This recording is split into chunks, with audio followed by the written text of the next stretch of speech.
बनाया जब से है अपना, कहा तुमने मेरे बच्चे, बनाया जब से है अपना, मेरी किस्मत लगी है हंसने, हुआ पूरा है मेरा सपना, तुम्ही मन में हो चिंतन में, लगन में भी तुम्ही तुम हो, मेरे बाबा कहे दिल ये, मेरे तुम हो, मेरे तुम हो। ओम शांति। Good morning. 22 सितंबर 2022 सतगुरुवार। प्रातः मुरली। मीठे बाबा परम सतगुरु परम शिक्षक बाबा बोले, मीठे बच्चे, जितना समय मिले सच्ची कमाई करो, चलते फिरते कर्म करते बाप की याद में रहना ही सच्ची कमाई का आधार है, इसमें कोई तकलीफ नहीं। प्रश्न, जिन बच्चों में ज्ञान की पराकाष्ठा होगी उनकी निशानी सुनाओ। उत्तर, जिनमें ज्ञान की पराकाष्ठा होगी उनकी सब कर्म इंद्रियां शीतल हो जाएगी, चंचलता समाप्त हो जाएगी, अवस्था एक रस हो जाएगी, मैनर्स सुधरते जाएंगे। दूसरा सवाल, शिव बाबा की याद बुद्धि में यथार्थ नहीं है तो रिजल्ट क्या होगी? उत्तर, कोई ना कोई विकर्म जरूर होगा। बुद्धि इतना भी काम नहीं करेगी कि हमारे द्वारा कोई विकर्म हो रहा है। बाप का फरमान न मानने के कारण धोखा खाते रहेंगे। गीत, आखिर वह दिन आया आज। ओम शांति। बच्चों को खातिरी हो गई है कि बेहद का बाप आया हुआ है। श्री कृष्ण को बेहद का बाप नहीं कहेंगे। यह गीत तो यहाँ के नाटक वालों ने बनाए हुए हैं, तो इन गीतों से भी कुछ ना कुछ अच्छा अर्थ निकलता है। बेहद का बाप गरीब निवाज जरूर है। जिस भारत को साहूकार बनाते हैं वह भारत अब गरीब बन गया है। भारत में ही उनका जन्म होता है और कहीं उनका जन्म गाया हुआ नहीं है। भले पूजा करते हैं, कोई भी नेशन में यह चित्र है, परंतु जन्म तो यहाँ होता है ना। जैसे क्राइस्ट का जन्म और कोई जगह है, परंतु चित्र तो यहाँ भी है ना। तो भारत को गॉड फादर का बर्थ प्लेस कहेंगे। मनुष्य तो कुछ समझते नहीं, वो तो ईश्वर को सर्वव्यापी कह देते हैं। आगे तुमको भी पता नहीं था, अभी जानते हो कि भारत पतित पावन परम पिता परमात्मा का बर्थ प्लेस है। मनुष्य तो समझते हैं कि परमात्मा तो जन्म मरण से न्यारा है। हाँ, मरण से बेशक न्यारा है, क्योंकि उनका अपना शरीर तो है नहीं। बाकी जन्म तो होता है ना। बाप कहते हैं, मैं आया हूँ, मेरा दिव्य जन्म है। और मनुष्य तो गर्भ में प्रवेश कर फिर छोटे से बड़े बनते हैं। मैं ऐसा नहीं बनता हूँ। हाँ, कृष्ण माँ के गर्भ में जाते हैं, छोटे से बड़ा बनते हैं। हर एक आत्मा अपनी माँ के गर्भ में प्रवेश कर जन्म लेती है। यह मनुष्य मात्र की बात है। मनुष्य ही कंगाल, मनुष्य ही सिरताज बनते हैं। भारत सतयुग आदि में डबल सिरताज था। पवित्रता की निशानी रहती है। पवित्रता का ताज और रतन जड़ित ताज था ना। पवित्रता गुम हो जाने के बाद सिर्फ एक ताज रहता है। विश्व का मालिक थे, फिर पुनर्जन्म लेते लेते एक ताज गुम हो गया, फिर सिंगल ताज वाले बने। यह ज्ञान की बातें हैं। पूज्य से पुजारी बनने के कारण एक ताज गुम हो जाता है। राजाएं पतित होते आए हैं और जो पावन राजाएं सूर्यवंशी चंद्रवंशी पास्ट हो गए हैं, उनके चित्रों की पूजा करते आए हैं। जो पवित्र पूज्य थे सो अब पुजारी बना है। फिर पुजारी गरीब से पूज्य साहूकार बनना है। अब तो कितना गरीब है। कहाँ हेवन के महल थे, मंदिर के ऊपर भी कितने हीरे जवाहरात जड़े हुए थे, तो वे अपना महल तो और ही अच्छा बनाते होंगे ना। अभी तो कितना गरीब है। गरीब से साहूकार अभी तुम फिर बनते हो। पुरुषार्थ तुम बच्चों को करना है। युक्तियां रोज बतलाते हैं। जितना टाइम फुर्सत मिले यह याद की कमाई करनी है। ऐसे बहुत काम होते हैं जिनमें बुद्धि नहीं लगानी होती है। कोई कोई में बुद्धि लगानी पड़ती है। तो जब फुर्सत मिलती है, घूमने फिरने जाते हो, तो बाप की याद में रहो। यह कमाई बहुत करनी है। यह है सच्ची कमाई। बाकी तो वह है अल्पकाल के लिए झूठी कमाई। यह शिक्षा तुम बच्चों को अभी ही मिलती है। तुम जानते हो कि हमको बेहद के बाप से बेहद का वर्षा लेना है। इसमें कोई भी तकलीफ नहीं है। घर बार भी नहीं छुड़ाते हैं। सिर्फ कहते हैं बच्चे बेकार में नहीं जाना है। इस पर ही अक्सर करके झगड़ा चलता है। और सत्संगों में ऐसे झगड़े थोड़ी होते हैं। वहाँ तो जो सुनाया वो सत सत कहकर चले जाते हैं। झगड़ा यहाँ होता है। इस रुद्र ज्ञान यज्ञ में असुरों के विघ्न जरूर पड़ेंगे। अबलाओं पर अत्याचार होते हैं। जैसे द्रौपदी को भी दिखाते हैं। पुकारा है कि बाबा हमें यह नंगन करते हैं, इनसे बचाओ। बाप की तो शिक्षा है कि कभी भी नंगन नहीं होना है। जब एक रस अवस्था हो जाए तब यह कर्म इंद्रियां शीतल हो, तब तक कोई ना कोई चंचलता चलती रहेगी। जब तक ज्ञान की पराकाष्ठा हो, बुद्धि में यह ख्याल रहे कि हमको कंपानियन हो रहना है। विलायत में बहुत बूढ़े वानप्रस्थी होते हैं। समझते हैं पिछाड़ी में कौन मालिक बनेंगे। बाल बच्चे तो है नहीं, इसलिए पिछाड़ी में कंपेनियन बना लेते हैं। फिर भी कुछ उनको देकर चले जाते हैं। तुम लोग तो अखबारें पढ़ते नहीं हो। अखबारों में समाचार बहुत आते हैं। तुम बच्चों को कोई वो पढ़ना नहीं है। बाप तो कहते हैं कि कुछ भी नहीं पढ़े हो तो अच्छा है। जो कुछ भी पढ़े हो वह भूल जाओ।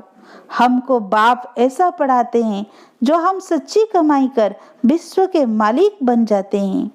बाप कहते हैं hear no evil, see no evil, talk no evil, talk no evil, think no evil, do no evil. यह तुम्हारे लिए है। अभी तुम बच्चे मंदिर लायक बन रहे हो। तुमको ज्ञान सागर बाप मिला है तो उनका ही सुनना पड़े। दूसरे की तुमको क्या सुनने की दरकार है। मनुष्य टीचर के पास, गुरु के पास जाते हैं तो गुरु कभी ऐसे कहते हैं क्या कि काम विकार में नहीं जाओ। वो तो पावन बनने की शिक्षा देते नहीं। कोई को वैराग्य आता है तो वो घर बार छोड़ भाग जाते हैं। बाप तो शिवाचार्य है। वो ज्ञान का कलश तुम माताओं के सिर पर रखते हैं। बाकी इस पति दुनिया में लक्ष्मी कहाँ से आई। लक्ष्मी नारायण तो सतयुग में होते हैं। अभी शिव बाबा इन द्वारा बैठ समझाते हैं। शिवाचार्य वाच ब्रह्मा मुख से तुम बरोबर स्वर्ग के द्वार खोलते हो तो जरूर तुम ही मालिक बनेंगे।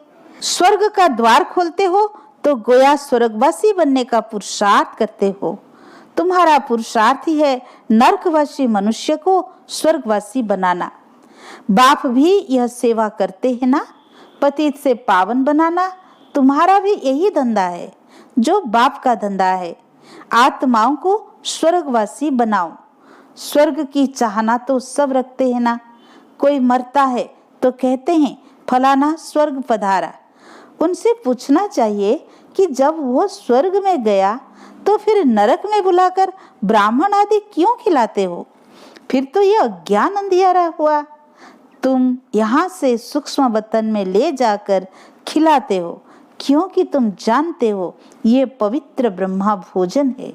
वो तो मर जाते हैं, उनको पवित्र भोजन थोड़ी ही मिलता होगा। लिखते हैं बाबा फलाने का भोग लगाओ तो उनको पवित्र भोजन मिले। गाया हुआ है, देवताएं भी महाभोजन को पसंद करते हैं। बरोबर तुम्हारी महफिल सूक्ष्म वतन में लगती है। ऐसे नहीं कि ध्यान कोई अच्छा है, नहीं, योग को ध्यान नहीं कहा जाता और ध्यान को योग नहीं कहा जाता। बाबा कहते हैं मेरे साथ बुद्धि योग लगाओ तो विकर्म विनाश होंगे। बैकुंठ में जाकर रास विलास करते हैं, वह कोई कमाई नहीं है। मुरली तो सुन नहीं सकते, यह भोग आदि तो एक रस्म रिवाज है। ड्रामानुसार मनुष्यों की रस्म रिवाज और संगम युगी ब्राह्मणों की रस्म रिवाज में रात दिन का फर्क है। यहाँ से जाकर सूक्ष्म वतन में खिलाते हैं। इन बातों को जब तक नए समझे नहीं तब तक संशय उठता है। हम कहेंगे ड्रामा अनुसार इसकी तकदीर में नहीं है तो संशय पड़ा और चला गया। फिक्र की बात नहीं, इनकी तकदीर में नहीं था। पहली बात भूल जाते हैं कि हमको एक बाप से वर्षा लेना है। कोई बात में संशय बुद्धि बन पड़ते हैं। अरे हमारा काम है वर्षे से, हम पढ़ाई फिर क्यों छोड़े? मुरली तो सुनना है ना। निराकार बाप तुमको डायरेक्शन कैसे सुनाएंगे? उनको मुख जरूर चाहिए। ब्रह्मा मुख से अथवा ब्रह्मा कुमार कुमारियों से सुनना है। कोई बाहर से दूर चले जाते हैं, मुरली भी नहीं मिल सकती है, तो बाप कहते हैं कोई हर्जा नहीं है, तुम याद में रहो और स्वदर्शन चक्र फिराते रहो। यह बाप की श्रीमत मिली हुई है। कहाँ भी हो तुम लड़ाई के मैदान में हो। बाप मिलिट्री वालों को भी समझाते हैं कि तुमको वो सर्विस तो करनी है, यह तो तुम्हारा धंधा है, शहर की संभाल करना है। तुम पगार खाते हो, एग्रीमेंट की हुई है तो संभाल भी अपनी करनी है। बुद्धि में लक्ष्य तो बैठा हुआ है। बेहद का बाप स्वर्ग का रचयिता है। वो कहते हैं बच्चे तुम मेरी याद में रहो तो विकर्म विनाश होंगे। शिव बाबा की याद में रहकर खाओ तो कोई ऐसी चीज होगी वो भी पवित्र हो जाएगी। जितना हो सके अपनी परहेज रखनी है। लाचारी हालत में बाबा को याद करके खाओ, इसमें ही मेहनत है। ज्ञान को युद्ध नहीं कहा जाता है, याद में ही युद्ध होती है। याद से ही विकर्म विनाश होंगे। माया का थप्पड़ नहीं लगेगा, देह अभिमानी नहीं बनेंगे। तुम अपने को आत्मा समझो, तुम शरीर को याद करते रहते हो, आत्मा को भूल गए हो। इसीलिए पूछा जाता है आत्मा का बाप कौन है, उनको जानते हो? उनका नाम रूप देश काल लिखो। उनमें भी वैरायटी लिखते हैं। कोई लिखते आत्मा का बाप हनुमान है, कोई क्या लिखते कितना अज्ञान है। तो फिर समझाया जाता है आत्मा तो है निराकार, तुम्हारा गुरु तो साकार है। निराकार का बाप साकार कैसे होगा? समझाने की प्रैक्टिस पर सारा मदार है और साथ में मैनर्स भी अच्छे चाहिए। बहुत अच्छे अच्छे बोलने वाले हैं, दूसरे को तीर अच्छा लग जाता है। खुद में मैनर्स न होने कारण उन्नति होती नहीं। याद बहुत अच्छी चाहिए। कोई तो ज्ञान बहुत अच्छा सुनाते हैं, योग कुछ भी नहीं। ऐसे नहीं है कि योग बिगड़ ज्ञान की धारणा नहीं हो सकती है। धारणा तो हो जाती है। समझो किसको हिस्ट्री ज्योग्राफी सुनाते हैं, वो तो झट बुद्धि में बैठ जाएगा। बाबा की याद का कुछ भी बुद्धि में नहीं होगा। मांस मदिरा भी खाते होंगे। यह तो एक कहानी है, वो याद पढ़ना तो सहज है। हिस्ट्री ज्योग्राफी बुद्धि में याद आ जाती है। याद की बात ही नहीं, पवित्रता की भी बात नहीं। ऐसे भी बहुत हैं। शिव बाबा को याद नहीं करते तो विकर्म विनाश होते नहीं और ही जास्ती विकर्म करते रहते हैं। इतना भी बुद्धि काम नहीं करती कि यह विकर्म है। फरमान न मानना यह तो बड़ा पाप है। शिव बाबा का फरमान है ना, यह करो। उनका फरमान नहीं मानेंगे तो बड़ा धोखा खाएंगे। बाकी हिस्ट्री ज्योग्राफी सुनाना तो बड़ा सहज है, बाबा ने समझाया है, तुम स्कूलों में भी जाकर समझा सकते हो। यह तुम हद की हिस्ट्री ज्योग्राफी पढ़ते हो, बेहद की तो तुम पढ़ते नहीं हो। लक्ष्मी नारायण का राज्य बताओ कहाँ गया? सूर्यवंशी चंद्रवंशी डिनास्टी जो चली वो फिर कहाँ गई?